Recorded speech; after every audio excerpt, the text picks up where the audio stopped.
आता संजना पाटील या निवडून आलेल्या आहेत. अतिशय तरुण वयामध्ये, कमी वयामध्ये त्यांच्या खांद्यावर जबाबदारी पडलेली आहे. त्यांच्याकडून अर्थातच चंद्रकांत भाऊ किंवा चंदूभाऊ ज्यांना प्रेमाने म्हटलं जाते, त्यांच्या या परिवाराकडून म्हणजे कन्येकडून आणि चंदूभाऊकडून मुक्ताईनगरकरांना काय अपेक्षा आहेत आणि त्या त्यांनी कशा पूर्ण केल्या पाहिजे यासाठी शरद सर आपल्याला तुमच्या बरोबर आहे सर. आपला मुक्ताईनगर जो पूर्वीचा हैदराबाद आणि आताचा मुक्ताईनगर जो आहे तालुका, त्यामध्ये जवळजवळ 70-80% हा पुनर्वसनचा भाग आहे. या ठिकाणी पुनर्वसन झाल्यानंतर कोणत्याच प्रकारचा रोजगाराच्या संध्या उपलब्ध होऊ शकलेल्या नाही. तर हा नेमका मुद्दा उचलून आमदार चंद्रकांत पाटील यांनी आमदारकीची निवडणूक ही त्यांच्या पदरात काढून घेतली होती आणि तोच मुद्दा पुढे करून आता रोजगाराच्या समस्या ते सोडणार आहेत, ते कॉम्प्लेक्स बांधणार आहेत. या ठिकाणी त्यांनी आश्वासन दिलं आहे.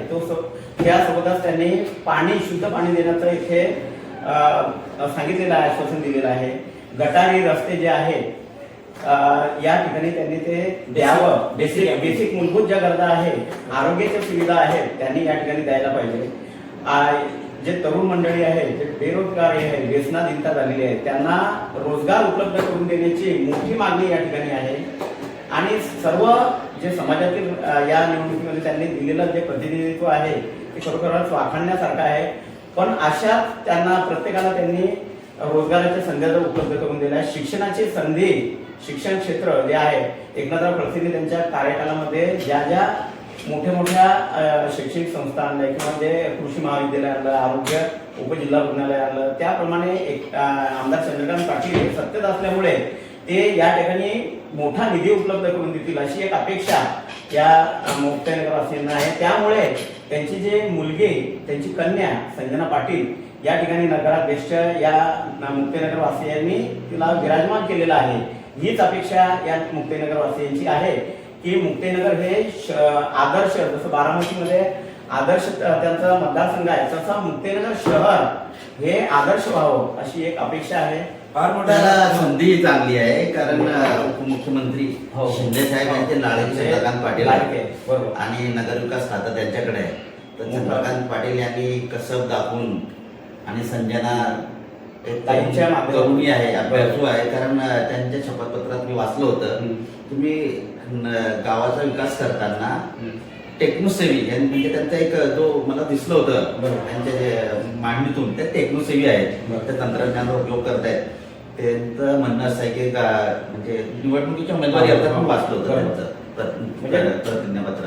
त्याच्यामध्ये त्यांनी अभ्यास करायचा सांगितलं, लोकसंख्या, विज्ञान, पर्यावरण आणि मूलभूत सुविधा याच्या बाबतीत ते आढावा घेतली आणि टेक्नोसेवी किंवा त्याच्यावर तांत्रिक दृष्ट्या उपाययोजना करून शहराचा विकास साधेल असं दिसलं. मुक्ताईनगर शहर हे सध्या टपरीयुक्त जे शहर म्हणून आज जी ओळख आहे, तर त्याचा विकास झाला पाहिजे. या निमित्ताने एक महत्वाचं आहे की चंद्रकांत पाटील यांनी टपरीमुक्त बोलले होते. त्यांना आठवण करून द्यावं वाटतंय. आमदार साहेबांना एक आठवण करून द्यावं वाटतंय की टपरीमुक्त शहर करायचं आहे, पण त्यांचं रोजगार जायला नको. आमदार साहेबांना एक आठवण करून द्यावं वाटतंय की टपरीमुक्त शहर करायचं आहे, पण त्यांचं रोजगार जायला नको. बरोबर, हातावरचे रोजगारवाले लोक आहेत. याच अतिक्रमण आणि याच रोजगारावर गेल्या 40 वर्षापासून राजकारण चालू आहे. त्यांच्या पोटावर इतक्यांदा लाथा मारल्या गेल्या तरी ते उभे राहिले.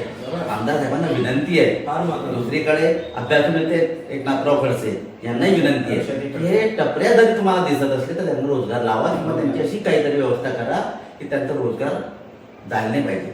कारण निकालानंतर मी बघितलं त्या चौकुलीवर अनेक लोकांचा किंवा आमचा काही मार्गी लावून द्या. उपजीविकेचा मुद्दा वारंवार आम्ही या वृत्तपत्रांच्या माध्यमातून, प्रिंट मीडियाच्या माध्यमातून आम्ही हेच जनतेची मागणी आहे की टपरीयुक्त जे आहे मुक्ताईनगर शहराला टपरीमुक्त झालं पाहिजे, परंतु त्यांना कायमस्वरूपी या ठिकाणी संधी आणि रोजगार उपलब्ध करून दिला गेला पाहिजे. आपण पाहतोय की या ठिकाणी रिक्षा चालक जास्त झालेले आहेत आणि रोजगार नसल्यामुळे मुलं व्यसनाधीनतेकडे जास्त वळत आहेत.